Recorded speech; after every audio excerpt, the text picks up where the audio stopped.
record to this computer. Okay. Yeah, and then we can figure out how to put it up on YouTube.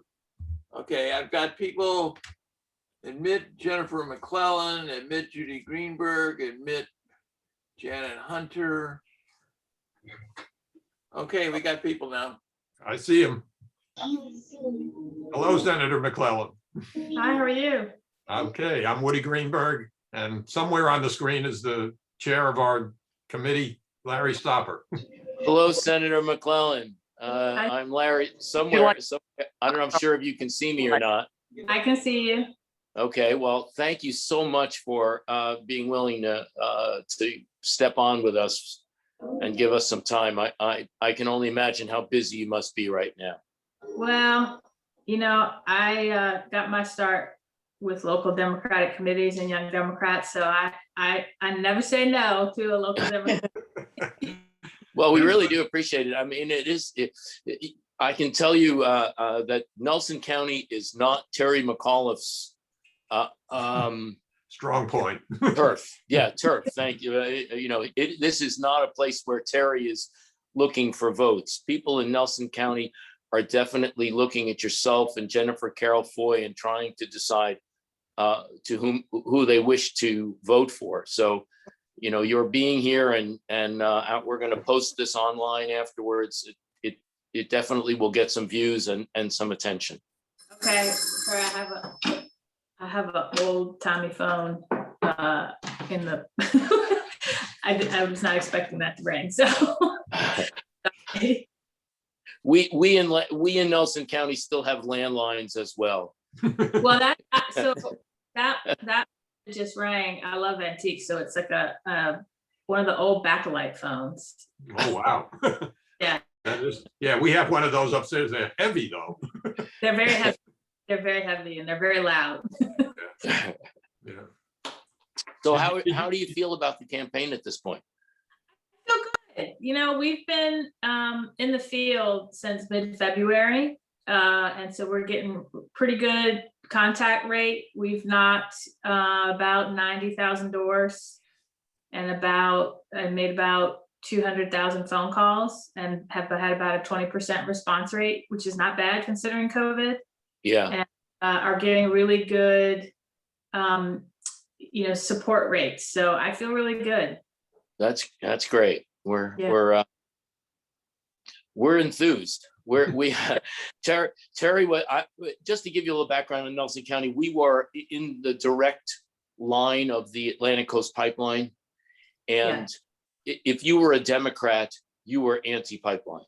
Those two groups, the overlap was, I would say, in the upper 90%. I won't quite claim 100, but I'm sure that Woody would agree with me. It's, you know, almost everybody. It was going to come 100 yards from where I'm sitting right now. All right. Yeah, we actually, yeah, the property that George and I both occupy was in the original pipeline route was literally right across the lawn. And so it took a long time. We fought it for years and years and years, and Terry would never responded to any of our pleas. And so this is this is not Terry McAuliffe country out here. So yeah, we are definitely trying to decide on our candidates out here. Okay. And Sam Rasool, as a result of his stand against the pipeline from the early days, really has quite a bit of support here as well. Yeah. So you're welcome to reference it. The pipeline, everybody here is, I'm sure that everybody on the call. And you all, I mean, you should take great pride in the fact that you won. I mean, ultimately, I think it was the advocates just persisting and never giving up that won the day, and you should be very proud of that. Well, we are actually, Nelson County, the Nelson County organization had a lot to do with it.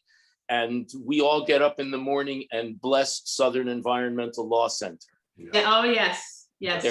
There is no group like that. We are very proximitous to them in Charlottesville.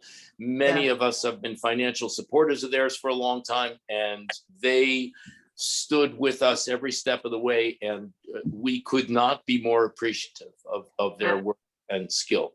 I've worked very closely with them on not only legislation, but sort of cases before the State Corporation Commission, especially those related to the Clean Economy Act. They're working very closely with them for our intentions. That act is implemented the way it did, and Will was very instrumental in getting that bill written and getting it passed. So, well, we look forward to the day when we don't have any more pipeline fights. There are still any number of folks from Nelson who are still involved in the Mountain Valley battle. Yeah. George, what is it? It's exactly 6. You want to wait till like 6:02, 6:03, and then we'll open it up? I didn't hear. That sounds fine. Open it up. I mean, we just start talking. I'm keeping most of the people muted. Anyhow. Okay. So we just pause this? Yeah, you definitely want to make sure that all our viewers are muted. And we can all watch Katie Dixon eat her dinner. Hey, this is my dinner time. Plus I'm in my pajamas. I may be wearing pajama pants. Yes. And by may, I mean I am. Katie, you better mute yourself because otherwise we'll hear you chewing. What do you? Oh, nobody's laughed. Woody put on a tie for this. Yes. Yeah, everybody should hit their mutes, please. Nothing but the best for our Democratic candidates for governor. I hit them for all of them, so they don't really need to do anything. Okay, yeah, that's what you have to mute everyone. All right, so one more minute and we'll start. We'll start at 6:03. We'll let any more other attendees. Although you can just keep admitting people, right, George? Yeah. As we're going. Okay. All right. Well, then let's begin. So we can get a full hour with Senator McClellan before we have to let her go. So am I on for everybody, George? Okay. All right. So, well, I thank you to everyone who is logging on and attending this. I really appreciate everybody making the time. And most our biggest thank you goes to Senator McClellan for taking the time to join us. I'm going to give you a brief introduction of Senator Jennifer McClellan, and then we'll begin. Senator McClellan attended high school in Chesterfield County, earned her bachelor's degree from the University of Richmond and her law degree from the University of Virginia. In 2005, Senator McClellan ran for and won a seat at the Virginia House of Delegates, representing the 71st District, which covers parts of Richmond and parts of Henrico County. She represented the 71st District until 2017, when the 9th District State Senate seat opened up due to the election of Don McEachin to the U.S. House of Representatives. Senator McClellan won that race and currently represents the 9th District as she runs for governor of Virginia. And Senator McClellan will be interviewed by my dear friend of the last 45 years, Woody Greenberg. For those of you that aren't as deeply familiar with Woody as I am, he has been a reporter, an editor, a journalism professor at Lynchburg University, or University of Lynchburg, whichever one it is these days, and a dedicated and active Democrat here in Nelson County and in the pipeline fight. So Woody, I turn it over to you. And again, thank you, Senator McClellan, for being with us. Thank you, Larry, and thank you, George, for writing the board, we used to call it in radio days. Senator McClellan, it's a pleasure to meet you, and we are very grateful for your being here tonight. I'm the designated questioner. You should know that Nelson County's been something of a swing county over the past dozen years. Voted for President Obama in 08 and 12, voted for Trump in 16 and 20, but at the same time support Senator Warner, Senator Kane, Dr. Cameron Webb, who ran for the congressional seat, and of course, State Senator Cree Deeds, who I'm sure you know well. We are known as one of the most active rural area Democratic parties in the 5th Congressional District. There are lots of people out there who are willing to go door to door, maybe, given the pandemic, but certainly write postcards, make phone calls, and get out the vote for Democratic candidates. The questions we're going to be asking you tonight, or I'll be asking you tonight, come from committee members and myself. And I confess to having cribbed some of them from the televised forum you did on April 6th down in Richmond. We're asking Senator McClellan to try to limit her answers to about 2 minutes. And I may be asking some follow-up questions when appropriate, and we hope to limit this to about an hour. So again, thank you for your time, and let's get to the first question. Please tell us about yourself, your background, why you're seeking the nomination, why do you believe you are the best and most qualified candidate, and can you unite a divided electorate? Well, thank you, Woody, and thank you, Nelson Democrats, for having me tonight. I am Senator Jennifer McClellan, and to tell you about me and why I'm running, I really need to tell you about my parents. They grew up during the Depression in the segregated South under the tyranny of Jim Crow. Listening to their stories of what that was like, I came to understand at a young age that at its best, government is a force for solving problems, improving people's lives, and improving communities. And the New Deal was a perfect example of that. At its worst, government is a force that oppresses some for the benefit of others.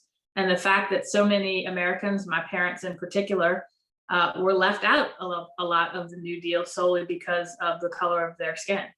And so as a kid, I decided I want to do what I can to make government that force for progressive change and problem solving. So when I went to college, I joined the Young Democrats. That was 31 years ago. I have been working to elect Democrats at the local, state, and national level ever since, and then decided to run myself so that I could make that change. And I've led on change in the General Assembly, first in the minority party, but now in the majority. And I'm running for governor because before COVID, too many parts of Virginia and too many Virginians were being left behind, and COVID made that worse.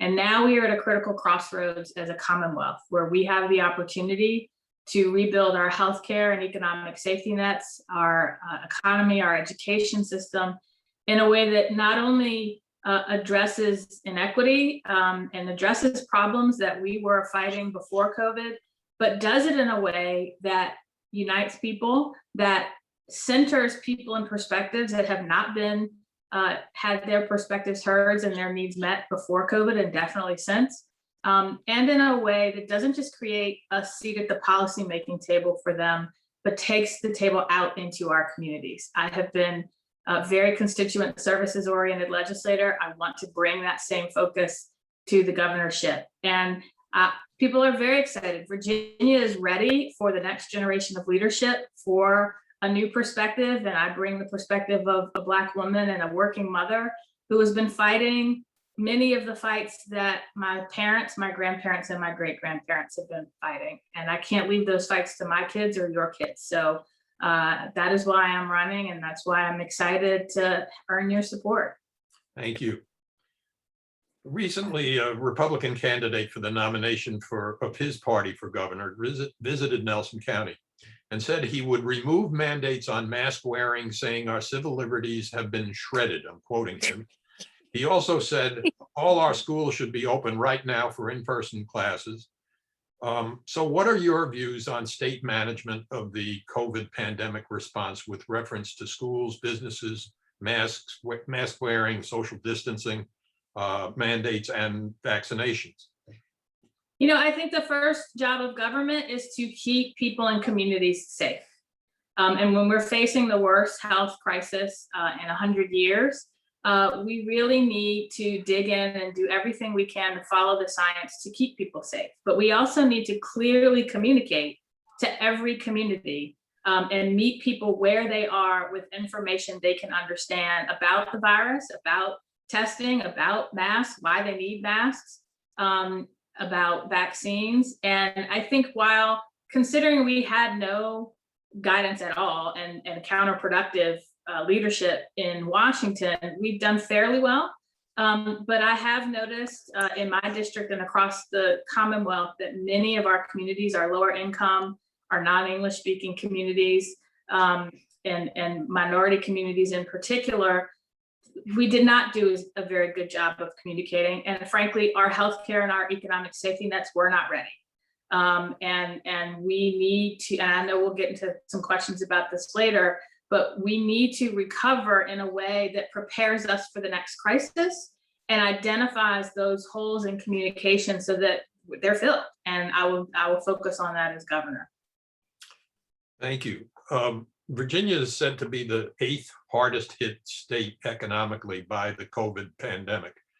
The Virginia Employment Commission was overwhelmed trying to meet the demand for unemployment insurance. And actually, I read today that they're being sued for not distributing benefits quickly enough.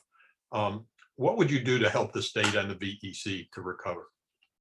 You know, two things. The two biggest problems I see is our computer systems were not ready. The computer systems at VEC were over 20 years old, and we had to take a lot of time just to find somebody who could program in the language that they needed to be programmed in. That wasted a lot of time. We don't have enough people to take and investigate the claims. And we had most people doing it through a computer system that even they had a hard time navigating. So I would put more people in place to receive and investigate claims. I will have a computer, phone, and in-person opportunities to do that at a bare minimum. And I will continue supporting, Sally Hudson had a bill that I co-sponsored to help modernize the system and make it a little more, tilt the scale a little bit more towards claimants rather than businesses, and put the onus on the employers to respond in a timely manner. And if they don't respond in a timely manner, we give the benefit. And if benefits are given by mistake, that's on us and that's on the employer. It's not on the claimant. So those are just a few of the things that I will do going forward. Thank you. Many people in Nelson County and other counties in the pathway to the Atlantic Coast Pipeline, which has now been canceled, feel like then Governor Terry McAuliffe betrayed them in favor of Dominion Energy's interest. So what are your views on property rights, eminent domain, the environment, in the light of efforts by private companies to build natural gas pipelines, mine for gold and uranium in Virginia? And what's your attitude towards the political power of Dominion Energy?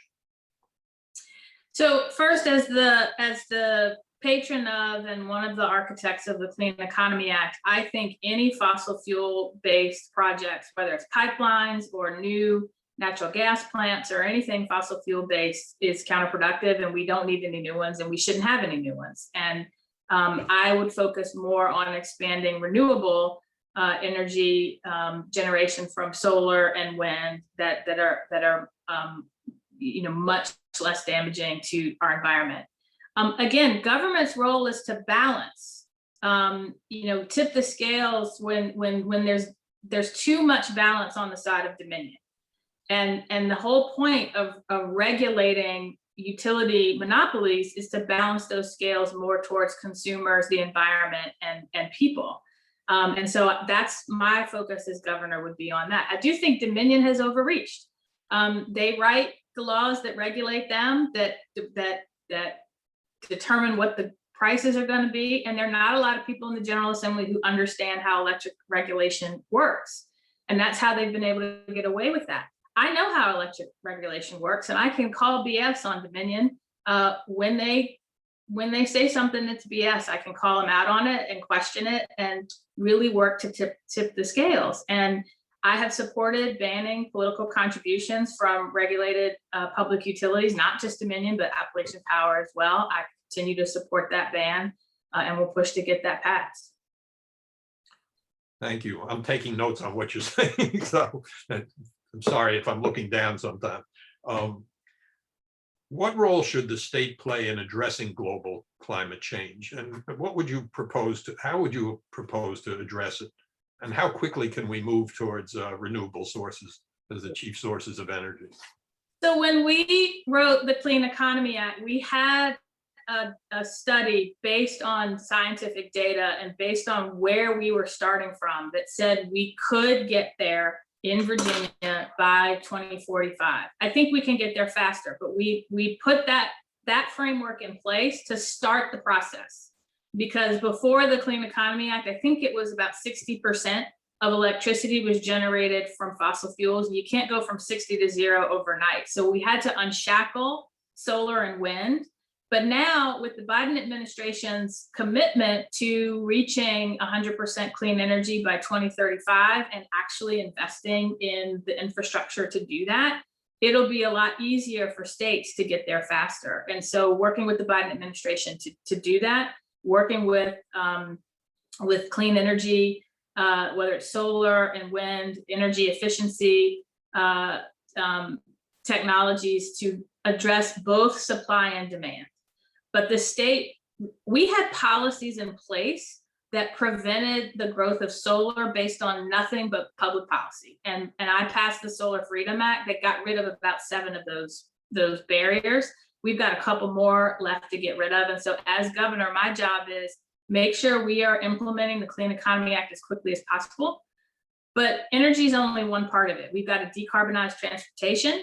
That's the highest contributor to greenhouse gases. We have got to decarbonize and work on agricultural practices. And as the state, working to make sure our buildings are green and energy efficient and giving our local governments the tools they need to reduce their own carbon footprint. And so my role as governor will be to work with federal, local, and state partners, the private sector, public health experts, environmentalists to do all of that. Thank you. And what steps would you take to encourage economic development in rural areas like Nelson? So when we passed the Clean Economy Act, we included a public policy that said that economic development, workforce training, especially for anything related to our environmental agencies or energy-related projects, would focus on historically underrepresented areas. And we define that to include those rural areas where they either are transitioning away from fossil fuel-based plants, but that set the tone. And my priority will be when we have economic development, we need to focus on the areas that need it the most.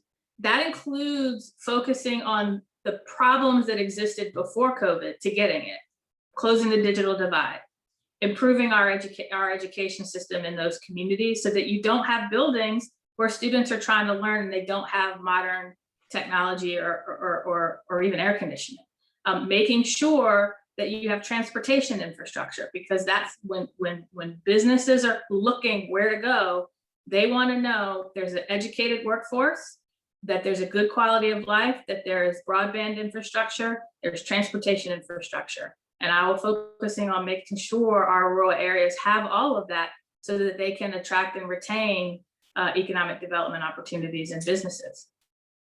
Well, I hope you come visit us sometime in Nelson County and we can show you around a little bit. We happen to have a pretty aggressive electric co-op here that's trying to bring broadband to as many people as possible within the next 2 years. So it's pretty exciting. I'm actually speaking to you on Firefly. So. Oh, good. The public education system in post-pandemic Virginia, should the state do something to help students who fell behind because of the disruption from the pandemic? We have to. We absolutely have to. First of all, before the pandemic, the state should have been paying more to meet our K-12 needs. I have been pushing for at least the past 2 years to fully fund the State Board of Education's recommended standards of quality, including an equity fund that addresses the inequity baked into the local composite index. And because that's the bare minimum of what we need to do to make sure that the quality of education kids get doesn't depend on the zip code they live in. That's the bare minimum. The state needs to be paying more for school construction and modernization. I created a commission and chair it right now that's looking at ways to do that, and we'll make recommendations in 2022. And my full education plan, which to me starts at birth. So it's universal childcare, early learning from infant care through career, you can find on my website. And I think I have Tai from my staff can put that in the link for those watching the video. Just go to jennifermcclellan.com. The state has got to do its part to help assess where the kids are and then give our school systems the resources they need to get the kids back where they need to be going forward. And in higher education, could you address the affordability issue in higher education, student debt, tuition-free community colleges? Yeah, so increasing tuition is a direct result in the lack of state funding and state investment in our higher ed institutions. And so they had to go through tuition and fees to make up the difference. It is also directly related to lack of financial aid. My mom ran the TRIO programs at Virginia State University, which included financial aid and support services for first generation and at-risk students. Pell Grants, all of that has been devastated at the federal level. We need them to help get that back. I think they're going to focus on that. But in the meantime, the state needs to focus more on financial aid and investing in those needs, and then providing the wraparound services for our students, implementing the G3 plan that we just passed to provide free community college for students that are going to go in high need areas. I will be focused on implementing all of that as governor. Thank you. Given the recent incident in Windsor, Virginia, where a Black Army lieutenant was made to fear for his life when he was pulled over by police for supposedly driving without a license on his vehicle, what will you do? What can you do to address the deep-rooted systemic issues in our criminal justice system? The first step is continuing to call it out and acknowledge that it's there. It's been there for centuries. I have not shied away from telling the story on the Senate floor of when the police pulled a gun on my father, who was in my backyard watering plants because my next door neighbor didn't recognize him. We began the process by passing comprehensive police reform and justice reform in the General Assembly last summer and in this session. We've got to go forward. We've got to end qualified immunity, which has been a shield for police misconduct. We have got to continue repealing these low-level offenses that start us on the path. I mean, the fact that that lieutenant was pulled over for his license plate being in his window instead of on the back of his car is ridiculous. So continuing that process. Yes, there's a component of training, but there's also a component of when you have a police officer that has done something wrong and he quits in the middle of an investigation, making sure he doesn't get hired somewhere else. We gave the Attorney General the authority to investigate police misconduct, and he's doing that in that Windsor case. Strengthening and expanding civilian review boards and having something similar at the state level for state police, Capitol Police, and the ABC law enforcement. Very good, thank you. Turning to economic issues like poverty and economic inequality and the instability that have been exacerbated by the pandemic, do you have a grand economic plan to address those things? I do, and that's on my website in great detail. It's hard to get it all in 2 minutes, but a couple things. We have got to address the care economy. There are many people who we now call essential workers who were essential before, whether it's home care workers, our child care workers, who are excluded from the minimum wage, and domestic workers excluded from the minimum wage. So we've got to continue getting rid of those exemptions, and I passed the Domestic Worker Bill of Rights, which got rid of exemptions for them, and we've gotten rid of exemptions for home care workers. But invest in the care economy, invest in universal child care so that the 40% of workers who are parents can get back to work and know their children are cared for. Increase the minimum wage faster than the current path it's on, are just a few things. Broadband, closing the digital divide, again, is a part of it. We have got to stabilize and grow our small women and minority-owned businesses that have been devastated by COVID, and then invest in their growth going forward. Rather than in the past, economic development focused on, let's go find some new big company to come here with new jobs. That's not going to work here. We have got to stabilize and grow what's already here and focus on policies that center and uplift workers, pay family medical leave, sick leave, is just a few of the things that we need to do. Thank you. You mentioned the minimum wage. What about right to work laws? I am in favor of removing any barriers to collective bargaining and any barriers to union organizing. I do think we need to be careful how we repeal right to work, because there's one provision in that code that basically says you cannot be fired for membership or non-membership in a union. And my concern is if we repeal that and do not replace it with something that makes clear you cannot be discriminated against for your labor status, that if the federal, especially if the federal government weakens some of our labor laws there, that the Virginia courts will use that to say that there is no recourse for someone fired for union organizing or who decides not to join a union. And I do believe union membership is should be a choice, which is rooted in the days of Jim Crow, when there were some unions in the North that would not allow Black people to join, and then they couldn't get jobs if there was a closed union shop. So we need to be sure we are protecting individual workers, whether they're union members or not. But beyond that, as long as we have a bill that can still do that, I am comfortable repealing the rest of that section. Thank you. This is on affordable housing. Zoning laws often pose restrictions that limit the denser housing that could help address housing affordability. There are innovative ideas to address housing inequity, such as a system for public ownership rentals. So what steps would you take? What innovations do you think would help the affordable housing issue? So I led on bills to help expand inclusionary zoning, giving local governments more and clearer tools to incentivize density, and then also an anti-NIMBY law that basically says you can't discriminate in your land use laws based on the number of affordable units or dense units you're going to have. And that bill passed this year. Someone else carried it because I had bill limits in the Senate, but it's a bill that I had been working on for years. So making sure they get implemented the way we intend. Expanding and investing in the Housing Trust Fund. We just adopted a state affordable housing tax credit. Having a state version of the federal Section 8, not just the vouchers, but the loans, so that we can make it easier for landlords to accept vouchers for low-income housing. And then we are seeing a rise in vacant commercial buildings. It is cheaper to convert a commercial building to a residential building.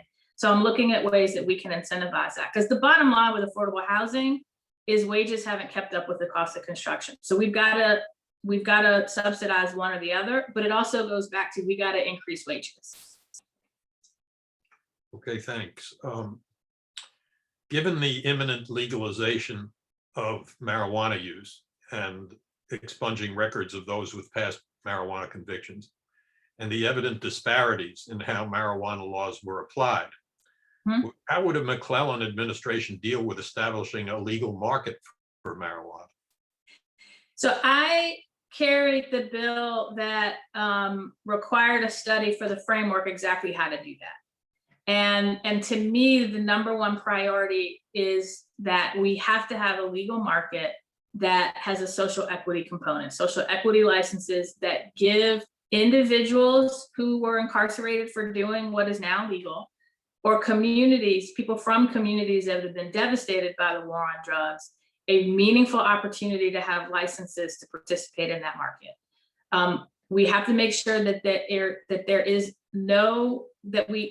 isn't vertical integration that allows these big out-of-state monopolies or large companies to come in and dominate the entire market. In other states, we have seen that happen. We've got to make sure we have automatic expungement and investment in the communities where people were disproportionately incarcerated. And so I led the charge to legalize simple possession this July, because we have got to stop that disproportionate policing.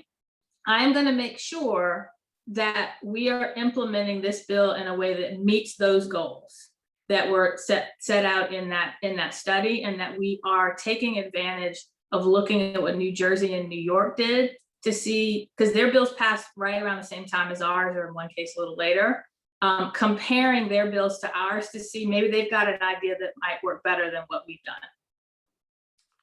Thank you. What concrete steps can the state take to expand high-speed broadband? And should broadband be considered a utility like electricity or public water and sewer? It should. I mean, it is. It is. It's just by everything but regulation and expansion. It needs to be a utility. It's definitely a necessity. Again, it's about money. The parts of the state, and this is a national problem, the parts of the state and the country that are not connected are the most expensive to connect. So we have got to invest in infrastructure to connect and build the middle mile and the last mile, but we also have to invest in making sure that there's affordability everywhere. So, but it's not one size fits all. We need to partner with our local governments to see what is the right technology given the specific geography, because what's going to work in the mountains is going to be different from what works on the Eastern Shore. So working with our local governments, what's the right technology here, and then giving them the resources to invest in it in a way that makes sense for them. It could be a public-private partnership. It could be the municipality itself. It could be a co-op. It could be an authority. And rather than Richmond saying what it's going to be, we work with our local partners to figure out what works there. And again, with the federal government, the Biden administration's infrastructure plan, I know they have put a lot of money, and they've already given us a lot more money to invest in grants to localities. We've just got to take that and do it now, and do it as quickly as possible. So you do think that a municipality should be able to provide internet access? Because haven't there been bills in the past that have prevented that from happening? Yes, when the Republicans were in charge, they put, and when their chair of the telecommunications, or the VITA, I forget what it stands for, but the committee that gives these grants, they said it had to be a public-private partnership. We rolled that back this session. Good. And I think it's whatever works best for that particular locality. If they have the expertise and the resources to run the network, they should be able to do it. Now we got to make sure there's some accountability, and that they have the financial wherewithal to continually run the network. And the State Corporation Commission can help make sure we have that accountability and transparency. But if they've got the resources and the expertise to run it themselves, they should be able to. Thank you. On the issue of gun violence and curbing the cycle of gun violence, how do you respond to a Republican who says Democrats are a threat to the Second Amendment? Well, Todd Gilbert has said that to me, and I have told him he was wrong. Again, it reminds me a little bit of your mask question. An individual's civil liberties end when they harm someone else. The Second Amendment was not a free and unfettered access to guns under all circumstances, just like the First Amendment was. and we can and we should put regulations in place that help reduce gun violence. I have been unapologetically leading that charge since I got in the House of Delegates. And we came a long way with the 7 bills we passed last year, but we need to expand universal background checks for all transfers. I do think we have got to, there are a lot of people in rural areas where their comfort level with guns is different from in an area that I represent in the city of Richmond. And part of what I have tried to do is meet people where they are to have that conversation. To say, look, I understand that we can't criminalize you taking your son out to hunt. I get that. But that doesn't mean we can't do anything to prevent children from getting a gun and killing themselves or someone else. And so the first step, I think, particularly in rural areas, to having that conversation is understanding where someone is coming from and why they believe what they believe, sharing my perspective, and then moving forward from there. Okay, thank you. Here's another Republican question. How would you respond to a Republican opponent who is proposing measures that he says will ensure the integrity of the election system in Virginia? There is no threat to integrity in the election system in Virginia. And what that Republican is trying to do is suppress the vote of Democrats, and especially Black and brown voters, low income voters, and new American voters. That's why I was very proud to carry the Virginia Voting Rights Act. My family lived through voter suppression. My great-grandfather had to take a literacy test in 1901 and find 3 white people to vouch for him just to be able to register to vote. My great-grandmother couldn't. My father paid a poll tax when he registered to vote for the first time in 1947. My mother couldn't. My mother couldn't. So I have, in my family, people have fought and, people have fought and died for the right to vote. I have always held voting rights sacred. And this whole rhetoric around, voter fraud is a lie. And I have said that to Republicans. Show me the evidence. And they can't, because there is none, and they know it. Thank you. We've heard calls recently in Nelson County for the removal and relocation of a statue of a Confederate soldier on the grounds of the courthouse in Livingston. What are your views on matters of this kind?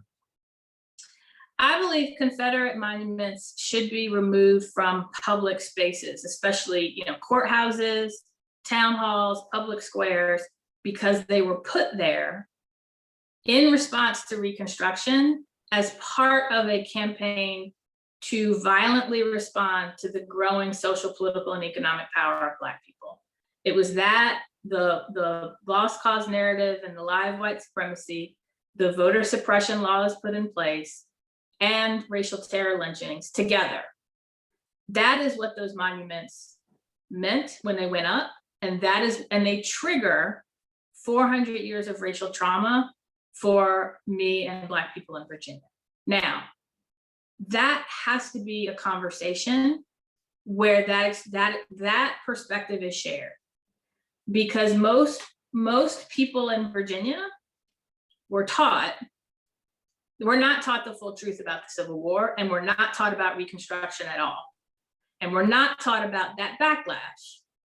And so part of what we have to do in these communities is have that dialogue, because if we just take the monument down without that dialogue, we will never have healing. Just like any family trauma, if you don't talk about the trauma and how it had impacted every member of the family, it'll just simmer below the surface until it explodes.